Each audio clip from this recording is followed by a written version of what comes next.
जीवन का झरना का आज हम निर्देश अनुसार प्रश्न के उत्तर दीजिए करेंगे। ठीक है, तो बीच का लाइन भर लीजिएगा अपने से। क्वेश्चन क्या है? पहला, ये जीवन क्या है? डैश मनमानी है। डैश आपको मिल जाएगा। ये पहला नंबर आपका पैरा है। ठीक है, ये जीवन क्या है? ठीक है, भर लीजिएगा। देखिए हम लोग तो पूरा भर लिए हैं। पहला क्वेश्चन है, इस अंश के रचनाकार कौन है? तो इस अंश के रचनाकार आरसी प्रसाद सिंह जी है। जीवन की उपमा किससे दी गई है? जीवन की उपमा झरने से दी गई है। उपर्युक्त अंश का भाव स्पष्ट कीजिए। तो उपर्युक्त अंश का भाव यह है कि कवि ने इसमें जीवन के बारे में कहते हुए झरने को एक उदाहरण बताया है और कहा है कि जीवन में अगर सुख है या दुख है, जिस प्रकार जीवन में सुख या दुख है वैसे झरने के जैसी मस्ती से चलो, क्योंकि समय का चक्र किसी के लिए नहीं रुकता। और कहते हैं जीवन में सिर्फ चलते रहना चाहिए। जिस दिन सुख दुख का चक्र रुक जाएगा उस दिन इसका अस्तित्व ही मिट जाएगा।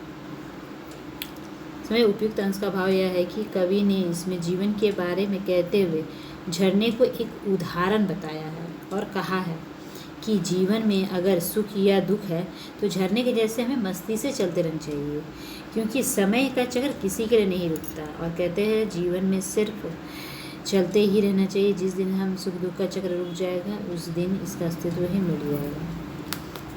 ठीक है, अब दूसरा है, लाइन को देख लीजिएगा, भर लीजिएगा। चलना है, केवल चलना है, जीवन चलता ही रहता है। देख लीजिए लाइन को। क्वेश्चन है, यह अंश किस पाठ से लिया गया? तो यह अंश जीवन का झरना नामक पाठ से लिया गया। उपयुक्त अंश का भाव स्पष्ट कीजिए।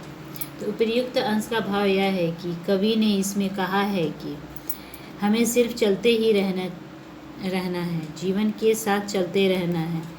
जिस दिन हम मर गए उस दिन चलना रुक जाएगा, यही झरना भी कहता है।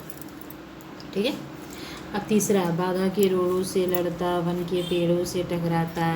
इसका क्वेश्चन है, बाधा के रोड़ों से तात्पर्य है, पहला क्वेश्चन, बाधा के रोड़ों से कवि का तात्पर्य है कि यहाँ यह है कि जब झरना पहाड़ से निकलता है तब वो पेड़ों से टकराता है, विशाल चट्टानों से भी टकराता है, फिर भी वह खुशी खुशी आगे बढ़ता है, यही तात्पर्य है। दूसरा क्वेश्चन है, इस अंश का भाव स्पष्ट कीजिए। इस अंश का भाव यह है कि कवि ने इसमें कहा है कि झरना है विभिन्न प्रकार की बाधाओं का सामना करता है, पेड़ चट्टान, फिर भी वो हार नहीं मानता और खुशी खुशी आगे बढ़ता रहता है, यही इस पंक्ति का भाव है। कवि कहना चाहते हैं कि जिस प्रकार झरना विभिन्न प्रकार के बाधाओं का सामना करता है, पेड़ चट्टान पहाड़ों से लड़ता हुआ मतलब धरती पर गिरता है, फिर भी वो खुशी खुशी आगे बढ़ता है, यही इस पंक्ति का भाव है। ठीक है।